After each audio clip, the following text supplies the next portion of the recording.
Hi everyone. आज हम लोग सिक्वेंशियल रिएक्शन 7 डिस्कस कर रहे हैं एंड इसमें अब आने वाले सिक्वेंशियल रिएक्शन में क्योंकि बहुत सारे बेसिक क्वेश्चन तो हम लोगों ने प्रैक्टिस कर लिए थे।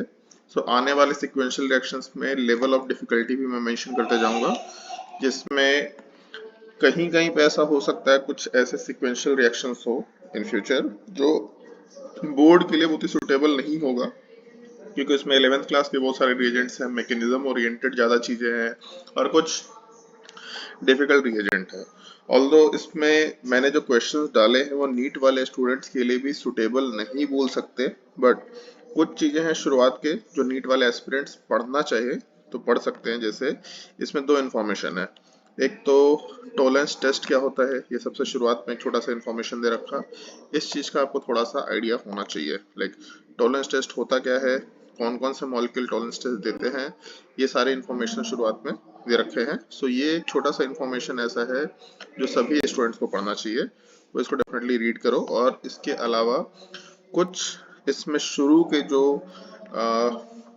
इंफॉर्मेशंस हैं, मतलब शुरू के जो क्वेश्चंस हैं वो ट्राई कर सकते हैं। जैसे शुरुआत का ये जो पहला पार्ट है विटिक रिएजेंट है, ओजोनलिसिस, इसके बाद फिर हम लोग कुछ कुछ रिएजेंट्स यूज कर रहे हैं। ये शुरू के तो पार्ट एटलीस्ट ट्राई करने चाहिए। जिनको विटिक रिएजेंट याद नहीं है या फिर नहीं पता, वो डेफिनेटली विटिक रिएजेंट अपने नोट्स कॉपी में रेफर कर सकते हैं। बहुत भारी भी नहीं है, बट एटलीस्ट थोड़ा सा डिफिकल्टी लेवल हाई है, बट स्टिल जो नीट वाले एस्पिरेंट्स हैं वो इन क्वेश्चंस के सॉल्यूशन को जरूर देखना, क्योंकि इसमें हर जगह पे इंफॉर्मेशन है। जैसे यहाँ पे पॉजिटिव टॉलरेंस टेस्ट पहला इंफॉर्मेशन, दूसरा यहाँ पे कुछ प्रोडक्ट बन रहा है जिसमें अल्फा हाइड्रोजन नहीं है, दूसरा इंफॉर्मेशन। तीसरा, जब हम लोग रिएक्शन करा रहे हैं तो एक प्रोडक्ट बन रहा है H जिसका स्मेल फ्रूटी है, ये भी एक प्रॉपर्टी से एसोसिएटेड पार्ट है। जैसे मैंने प्रीवियस सिक्वेंशियल रिएक्शन से बोला था कि जो भी फ्यूचर में हम लोग सिक्वेंशियल रिएक्शन ऐड करते जाएंगे उसमें मॉलिक्यूल के प्रॉपर्टीज या कंपाउंड या फंक्शनल ग्रुप से एसोसिएटेड कुछ प्रॉपर्टीज एंड स्टीरियोकेमिस्ट्री के पार्ट ऐड करते जाएंगे। फिर उसके बाद फिर से यहाँ पे पॉजिटिव NaSCO3 टेस्ट, ये हम लोगों ने पहले भी डाल रखा है सिक्वेंशियल रिएक्शन में। उसके आगे फिर हम लोग 2,4 DNP टेस्ट, ये भी पहले हम लोगों ने यूज कर रखा है। ये तीसरी बार हम लोग यूटिलाइज कर रहे हैं बीच के क्वेश्चन में कहीं पे। नंबर ऑफ स्टीरियोइसमर्स कितने बनेंगे, ये भी एक क्वेश्चन का पार्ट है। इसके अलावा एक पार्ट है टॉटोमराइजेशन का, बहुत डिफिकल्ट नहीं है, इजी क्वेश्चन है, आसानी से सोचा जा सकता है।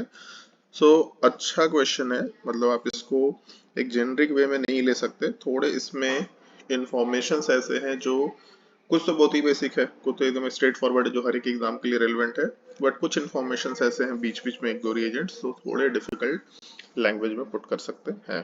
जो नीट एस्पिरेंट्स हैं वो इसको पढ़ के जरूर देखो, सारे रीजेंट्स जहां तक सॉल्व कर सकते करो। अगर आपको अपने ऑर्गेनिक केमिस्ट्री के स्किल को और बेटर करना है, क्योंकि इस साल सिलेबस में बहुत सारे चैप्टर्स हट गए हैं, किसी को नहीं पता कि क्वेश्चन का डिफिकल्टी लेवल क्या आएगा। सब लोग एंटिसिपेट कर रहे हैं कि इस साल डिफिकल्टी लेवल हाई होना चाहिए।